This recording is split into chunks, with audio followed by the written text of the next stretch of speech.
عليهم أجمعين. أما بعد، فقد قال الله تعالى في كتابه المبين وهو أصدق الصادقين وقوله الحق. بسم الله الرحمن الرحيم. يا أيها الذين آمنوا اتقوا الله وكونوا مع الصادقين.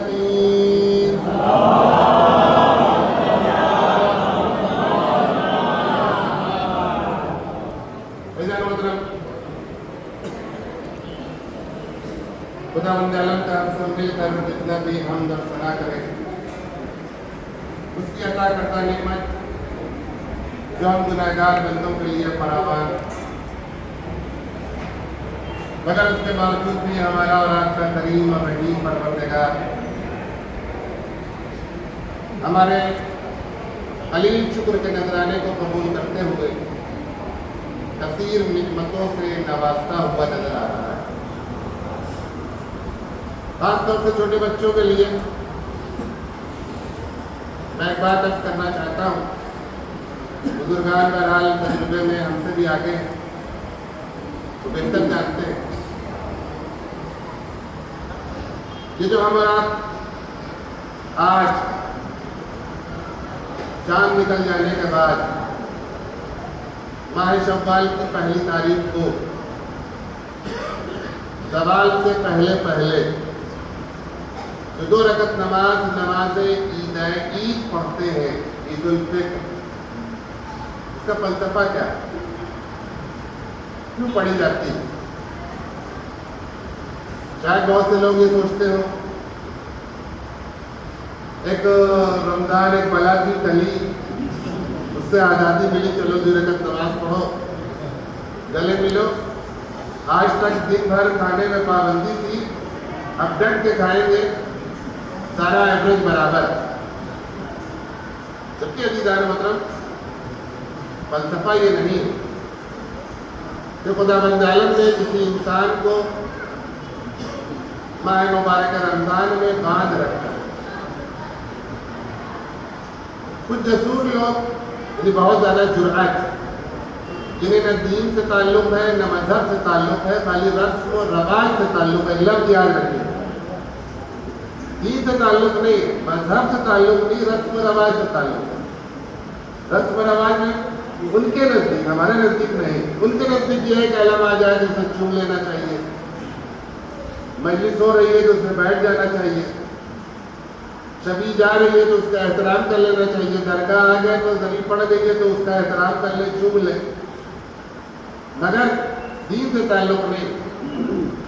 اگر دین سے تعلق ہوتا تو کبھی کوئی انسان یہ نہ کہتا ہوا نظر آتا کہ روزہ وہی رکھے کہ جس کے گھر میں کھانے کو نہ ہو، روزہ وہی رکھے کہ جس کے گھر میں کھانے کو نہ ہو۔ اللہ نے تو ہمیں بہت دیا ہے، 10 آدمی کو اور کھلا سکتے تو کاہے بھوکے رہے۔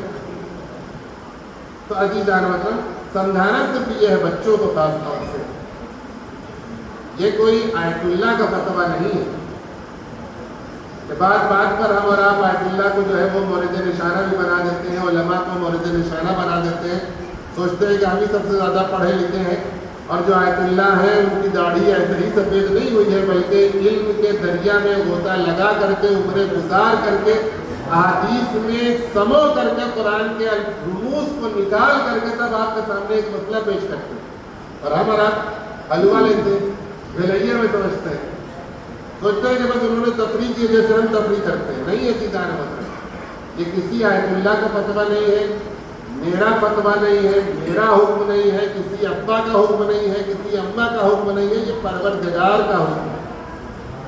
کتب علیکم الصیام، یعنی تمہارے اوپر روزہ فرض کر دیا گیا ہے، لکھ دیا گیا ہے۔ کما کتب علی الذین من قبلکم، قرآن کی آیت پڑھ رہا ہوں میں، جیسا تم سے پہلے والوں کے لیے لکھا گیا تھا۔ اور روزہ اس لیے رکھا جا رہا ہے لعلکم تتقون، تاکہ تم متقی اور پرہیزگار بن جاؤ۔ بس اسی کو سمجھانا ہے اس کے خطبے میں، بہت کم لفظوں میں، بہت کم ٹائم میں۔ تو یہ جو حکم ہے یہ حکم پروردگار، اگر کوئی انسان حکم پروردگار کے سامنے اپنی لب کشائی کرے تو آپ کیا کہیں گے؟ فرض کریں کہ اگر کوئی اللہ یہ کہہ رہا ہے کہ جو ہے تم نماز پڑھو، ایک آدمی کہے کہ میں تو اس حکم کو نہیں مانتا، اگر آپ نہیں مانتے تو ہم آپ کو مسلمان ہی نہیں مانتے۔ ویسے ہی اگر کوئی انسان یہ کہے کہ ہمارے گھر میں کھانے کو ہے تو ہم چاہے روزہ رکھیں، جو بھوکا ہو وہ روزہ رکھے، جس کا مطلب یہ ہے کہ آپ حکم پروردگار کے مقابلے میں آ رہے ہیں، اور جو انسان احکام پروردگار کے مقابلے میں آ جائے شریعت نہ اسے مسلمان کہتی ہے، حتیٰ انسان بھی کہے جانے کے لائق نہیں ہے۔ ایک سلوات پڑھنے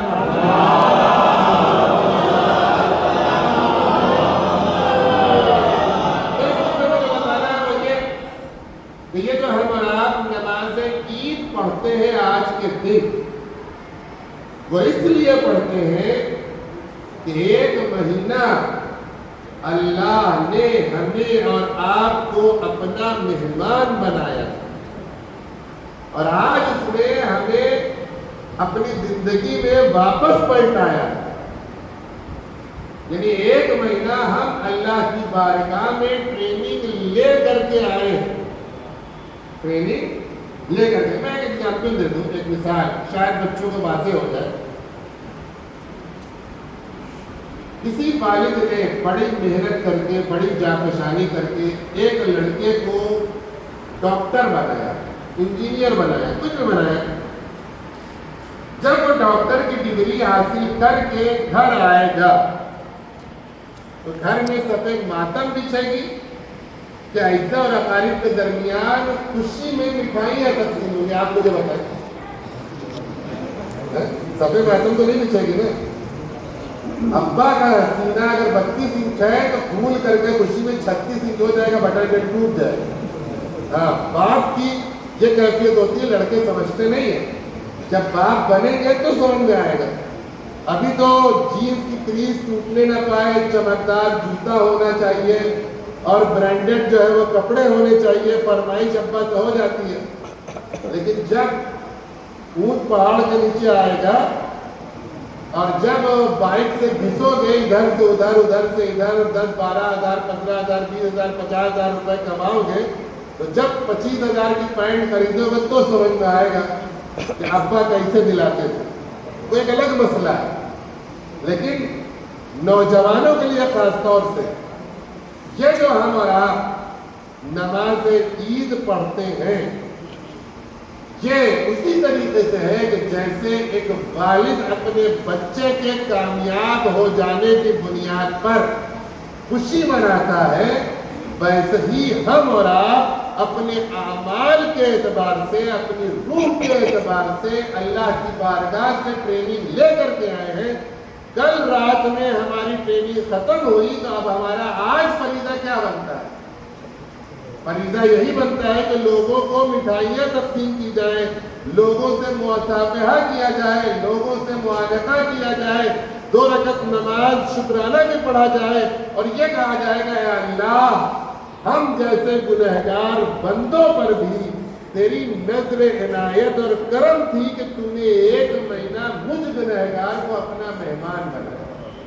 جبکہ ہم اور آپ جب بھی کسی کو مہمان بناتے ہیں تو کام ایک آدمی ڈھونڈتے ہیں۔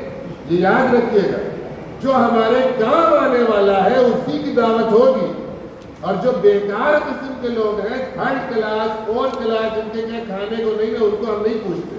بہت معذرت کے ساتھ حقیقت بھی یہی ہے، تلخ حقیقت قبول کرنے میں کچھ جاتا نہیں ہے۔ عزیزان محترم، مگر پروردگار کتنا رحیم اور کریم ہے، آپ اپنے اعمال کے اعتبار سے اپنے گریبان میں جھانک کر کے دیکھیے کہ ہم کتنے سالڈ ہیں، مگر اس کے باوجود بھی پروردگار نے ہمارے اور آپ کے اوپر کتنا رحم اور کرم کیا، اور ہم سے یہ کہا کہ ماہ مبارک رمضان میں کھلا ہوا آفر ہے، تم ایک آیت پڑھو، ہم تمہیں پورے ختم قرآن کا ثواب دیں گے، تم ایک نیکی کرو انگنت نیکی کا ثواب دیں گے، ہم تم صلہ رحمی کرو گے، ہم تمہارے گھر میں رحمت کے دروازے باب ایسے کھول دیں گے، ایسے رحمتوں کا نزول ہوگا کہ تمہیں سمجھ میں نہ آئے گا کہ یہ کہاں سے آ رہا ہے۔ تو عزیزان محترم، یہ نماز عید جو ہم اور آپ ادا کرتے ہیں، یہ اس بات کا شکرانہ ہے کہ ہماری 1 مہینہ کی ٹریننگ ختم ہوئی ہے، اب 11 مہینے ہم اسی طریقے سے پرہیزگاری کے ساتھ اللہ کے بتائے ہوئے فرامین پر عمل کرنے کے ساتھ انجام دیں گے تاکہ ہم آج کا مصداق بن سکے. لعلکم تتقون، روزہ اس لیے رکھایا گیا کہ تم زندگی بھر پرہیزگار بن سکو. ایک صلوات پڑھ دیں.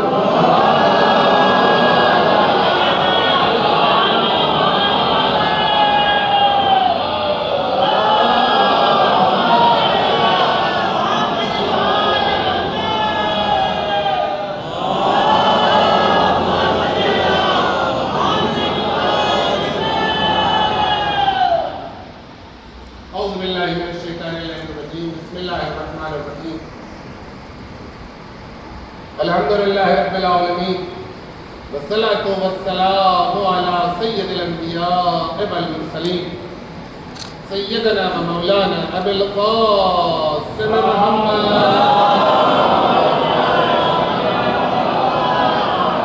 وعلى الطیبین الطاہرین المعصومین المظلومین ولعنۃ اللہ علی اعدائہم اجمعین. اما بعد فقد قال الله تعالى في كتابه المبين وهو أصدق الصادقين وقوله الحق. بسم الله الرحمن الرحيم. إن الله وملائكته يصلون على النبي يا أيها الذين آمنوا صلوا عليه وسلموا تسليما.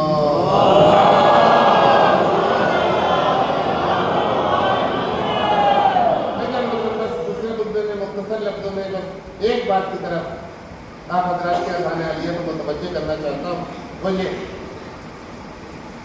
جیسا پہلے خطبے میں نے بیان کیا کہ ایک مہینہ ہم اور آپ پروردگار کی بارگاہ میں ٹریننگ حاصل کر رہے تھے. اس کو دیسی بھاشا میں اپنے سمجھانے کے لیے کہوں کہ جیسے ایک باپ نے ایک لڑکے کو بھیجا تھا ڈاکٹر بننے کے لیے، وہ ڈاکٹر بن کر کے آ گیا. اب اگر ڈاکٹر بن کے آ گیا ہے تو انسانی فریضہ اس کا کیا ہے؟ اس کا انسانی فریضہ کیا ہے کہ جو بھی مریض ہو اس کا معالجہ کرے. یہی اس کی تعلیم کا ماحصل. اس میں ذرہ برابر بھی بھید بھاؤ نہیں ہونی چاہیے.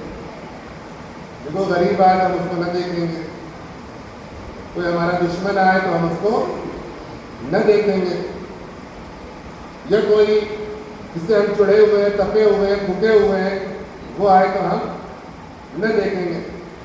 یہ نہ انسانی اعتبار سے صحیح ہے، نہ اخلاقی اعتبار سے بھی صحیح ہے. جو دیکھنے گا سننے گا تو وہ یہی کہے گا کہ ایسے ڈاکٹر پر لعنت، بیکار ہے ایسی ڈاکٹر. یا ڈاکٹری پڑھ لینے کے بعد ساری ڈگری اس کے پاس ہے. ایک مریض آیا کہ جس کی حالت خراب تھی، فوراً اسے ایک انجیکشن لگانا تھا. فوراً اسے ایک انجیکشن لگانا تھا، مگر یہ کہے اتنا پڑھ لینے کے بعد، ٹریننگ حاصل کر لینے کے بعد یہ کہے کہ میں انجیکشن نہ لگاؤں گا کیونکہ مجھے انجیکشن لگانے سے ڈر لگتا ہے، خون دیکھ لیتا ہوں تو بے ہوش ہو جاتا ہوں. فرض کریں تو آپ کیا اس ڈاکٹر کی تعریف کریں گے؟ فائدہ کا تمہیں ڈاکٹری مین کام تو یہی ہے، یا آلہ لگائے گا، انجیکشن لگائے گا. دوا لکھے گا تبھی تو لکھے گا. اور اگر وہ انجیکشن نہیں لگا سکتا تو پھر وہ ڈاکٹر نہیں ہے. اتنی بات سمجھ میں آ گئی نا؟ اب جو سمجھانا چاہتا ہوں وہ یہ ایک مہینہ ہم نے اور آپ نے ٹریننگ کی. اسی مسجد میں سارے لوگ جو نماز پڑھ رہے ہیں اللہ کی بارگاہ میں سب کے سب مومن ہیں. ٹھیک ہے؟ جس نے بھی بیٹھے بیٹھے ایک بار بھی پروردگار کی بارگاہ میں صدق دل سے یہ کہہ دیا، جو میں نے کہا پڑھ کر اس پر کچھ اثر ہوا، صدق دل سے یہ کہہ دیا کہ پروردگار اب تک جو کچھ بھی غلطی ہوئی تھی میں تہہ دل سے تجھ سے سواری بولتا ہوں، معافی مانگتا ہوں، عفو چاہتا ہوں، درگزر کر دے تو مجھے معاف کر دے. تو پروردگار معاف کر سکتا ہے کہ نہیں کر سکتا؟ کسی 100% معاف کرے گا. ایک بار کوئی بندہ صرف دل سے پروردگار کی بارگاہ میں آئے اور یہ کہتے ہیں کہ مجھے معاف کر دے تو پروردگار معاف کر دے. اب اس میں سے کوئی ایک ایسا انسان ہے کہ جس سے ہماری خاندانی لڑائی، جھگڑا، تھوڑا سا نا اتفاقی ہے، سوء تفاہم ہو گیا ہے کچھ. مجھے اکثر یہ ہوتا ہے کہ دوسروں کی کہی ہوئی بات پر ہم بلیو کر لیتے ہیں. ہم جا کر کے اس سے پوچھتے نہیں کہ آیا آپ نے ہمارے بارے میں ایسا کہا کہ نہیں کہا. کوئی نہیں پوچھتا اور دور ہو کر کے بیٹھ جاتے ہیں. جبکہ ہو سکتا ہے کہ اس نے نہ کہا ہو یا کسی دوسرے مقصد کے تحت کہا ہو, کوئی اور حالات رہے ہو جس بنیاد پہ کہا, لیکن دوسرے نے جا کر کے اس کے سامنے داغ دیا اور وہ گولی ان کے سینے پر اور دل پر ایسی لگی کہ جب بھی اس کو دیکھتے ہیں تو خون بلبلا کر کے بہنے لگتا ہے, سب ہرا ہو جاتا ہے, اس سے ملنے کا جی نہیں کرتا. تو یہ ویسے ہی ہے.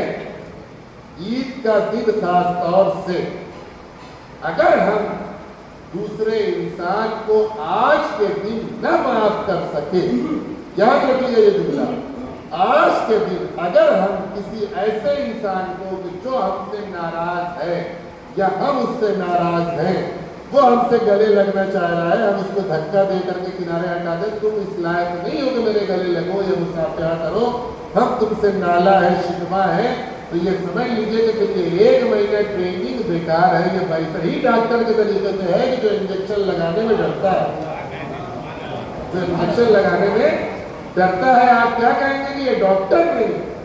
تو پھر اس ماہ مبارک رمضان میں آپ کی عبادت, آپ کا استغفار, آپ کی توبہ کس لائق رہی, کس کام کی رہی کہ آپ ایک انسان کو نہ معاف کر سکے تو اتنے پہاڑ بھر اپنے گناہ کو یہ چاہیں گے کہ اللہ فوراً معاف کر دے.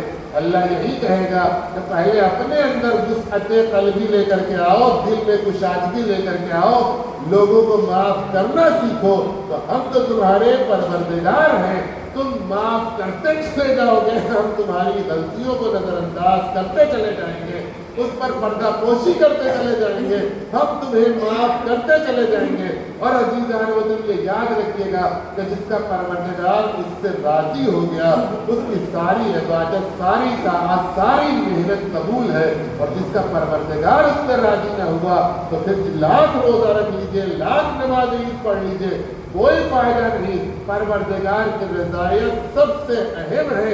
پروردگار اسی وقت بندے سے راضی ہوگا جب ایک بندہ دوسرے بندے سے راضی ہوگا, جب ایک بندہ دوسرے بندے سے راضی ہوگا. آخری بات, جب کسی نے میرے مولا سے پوچھا یا علی یہ بتائیے کہ ہم کیسے پہچانیں کہ میرا دوست مجھ سے محبت کرتا ہے, مجھے چاہتا ہے, مجھ پر بھروسہ رکھتا ہے.